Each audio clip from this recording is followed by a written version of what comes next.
Hello mga kabakyard, isang mapagpalang hapon po sa ating lahat. So sa wakas mga kabakyard, nakaranas na din ng ulan ng aking munting area. So masayang masaya po ang aking mga alagang pato na inalagaan sa aking munting backyard. At saka nadiligan na din ang aking mga pananim na patula, talong, okra na itinanim ko sa aking area. So ayan, kahit hindi masyadong malakas ang ulan mga kabakyard, at least nakabigay na po ng ulan dito sa aking area. So maganda na po itong sign na to sa magandang breeding ng aking mga alagang ibon dahil hindi na masyadong mainit ang aking area. So medyo kunti-kunti pa lang yung ulan mga kabakyard, pero okay na to, at least merong ulan na naibigay ang may kapal. So, sa video na to mga kabakyard, gusto kong i-update sa inyo kung ano ang gamit kong patuka para mabilis lumaki ang ating mga alagang sisiw at saka maganda ang hubog ng kanilang katawan.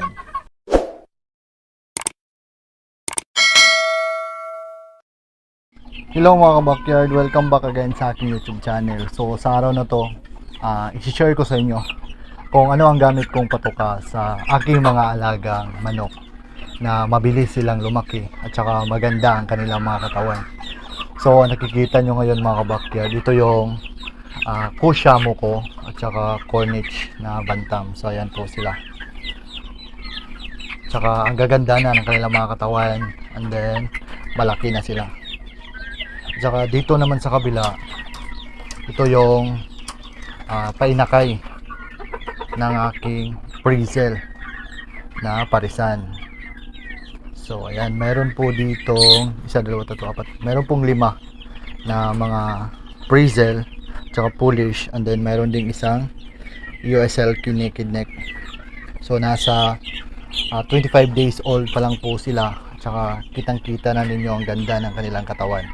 So dito naman sa kabila, ito yung buff ko na USLP. So dahil nagmo-molting po siya, so hindi ko muna siya isinasalang for breeding.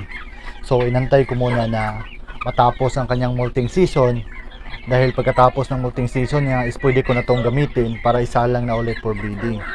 So ngayon mga kabakyard, nag-breeding nga pala ako ng mga patukaan sa aking mga alagang manok. At saka ito yung sinasabi ko sa inyo mga kabakyard na magandang pagkain sa aking alagang manok na inalagaan dito sa bahay. Tsaka maganda din ito dahil nakapagbibigay ito ng magandang hubog ng kanilang katawan, at saka gustong gusto din ito ng aking mga alagang manok.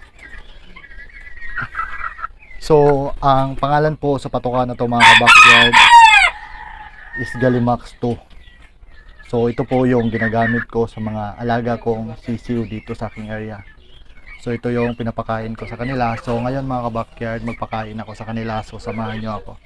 So ang pagpapakain ko po sa aking mga alagang manok dito mga kabakyard is binabasa ko po ito. Dahil sa ganitong paraan, maiwasan ko po ang pagkasayang ng pagkain dahil basa po yung binibigay ko sa kanila. At saka hindi po masayang. So ayan, ilagyan ko muna ng tubig, and then pagkatapos nito is i-mix ko ito mga kabakyard para mahati na sa aking mga alagang manok.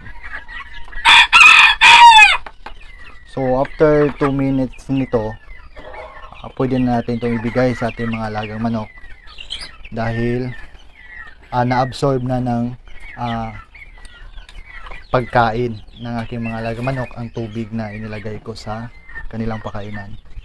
So bago nga pala kayo maglagay ng pagkain sa pakainan yung alagang manok mga kabakyard, dapat malinis ang mga ganito mga pakainan nila, tapos wala pong mga ipot para makaiwas po tayo sa sakit sa ating mga alagang manok na inalagaan.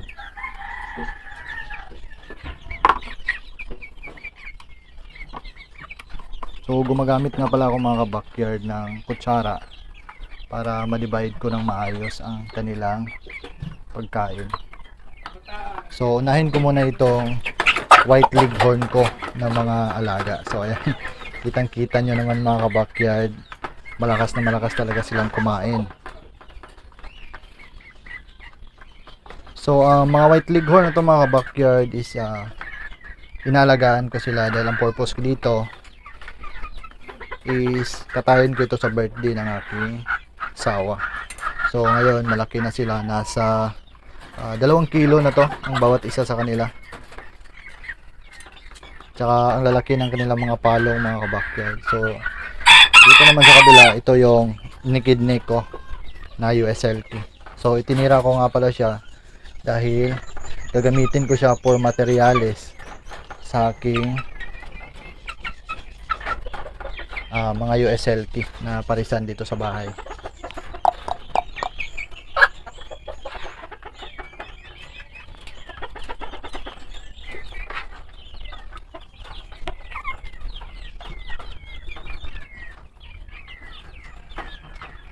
So ganito po katakaw, mga kabakyard, kumain ang aking mga alagang manok dito sa aking area.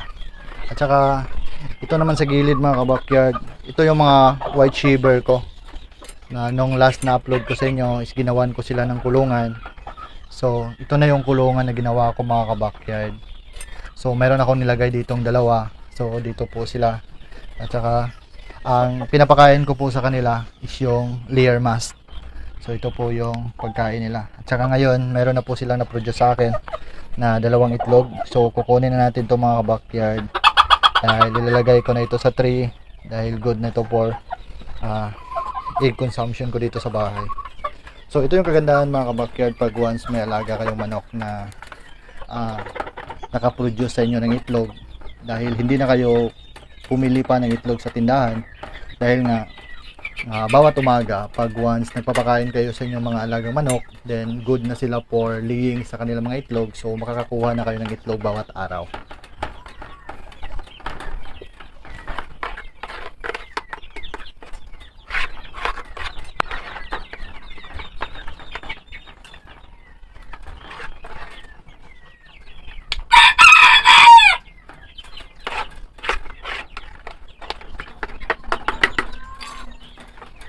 So ang pagpapakain ko nga pala dito sa aking mga alagang manok, mga kabakyard, is hindi ko sila dinadamihan ng pagkain. So bakit hindi ko sila dinadamihan ng pagkain? Tama-tama lang pagbigay ko sila, mga kabakyard, para hindi masayang ang pagkain. And then maubos talaga nila pag once nagbibigay ako. Ang tatakaw nyo. O yan.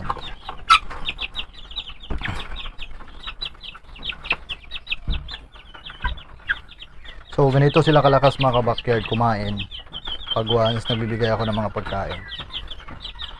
So ang oras nga pala ng pagbigay ko ng pagkain sa umaga sa aking mga alagang manok is binibigyan ko sila ng 7 AM ng umaga. So start na ako mamigay sa kanila ng mga pagkain. And then pagka 12 noon naman, mga kabakyard, is tubig lang yung ibinibigay ko sa kanila.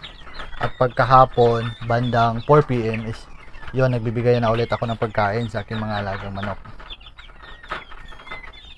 Pag once may sisiw naman kayo, mga kabakyard, na nasa 15 days old, so ang gagawin nyo dyan is huwag nyong paubusan ng pagkain ng kanilang pakainan para hindi sila magutom. Dahil ang mga sisiw kasi, mga kabakyard, hindi natin yan pwedeng igaya sa mga 2-month-old na mga inaalagaan nating manok ang pagbibigay ng pagkain. Dahil madaling magutom ang mga sisiw at saka kailangan pa nila ng sapat na pagkain sa kanilang pakainan para mabilis silang lumaki at saka maganda ang kanilang katawan. So dito naman sa kabila, mga kabakyard, dito yung 2 kong male na bantam. Nilipat ko nga pala sila dito para matransfer ko sila ng area.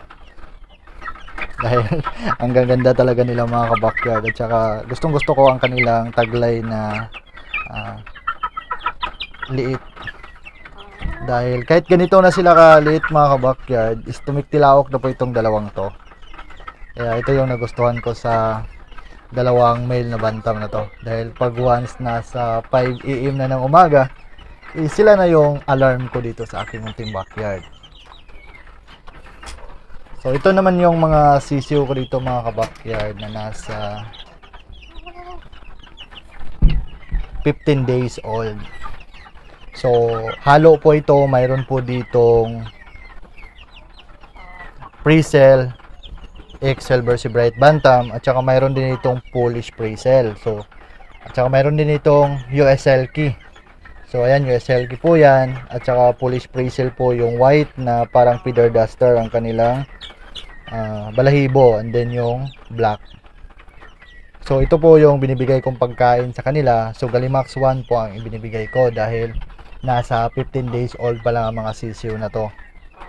Tsaka hindi ko pinapabayaan na mawala ng pagkain ng kanilang pakainan dahil nga kailangan ng ating mga alagang sisiw na may pagkain sa kanilang pakainan na hindi sila nauubusan. So, dito na magtatapos ang vlog ko mga kabakyard. Maraming salamat sa panonood. I hope may natutunan kayo sa topic natin for today. Kung ano ba mga pagkain na ibinibigay ko sa aking mga alagang manok na inalagaan dito sa aking munting backyard. So, God bless po sa ating lahat mga kabakyard. Mag-ingat po tayo palagi.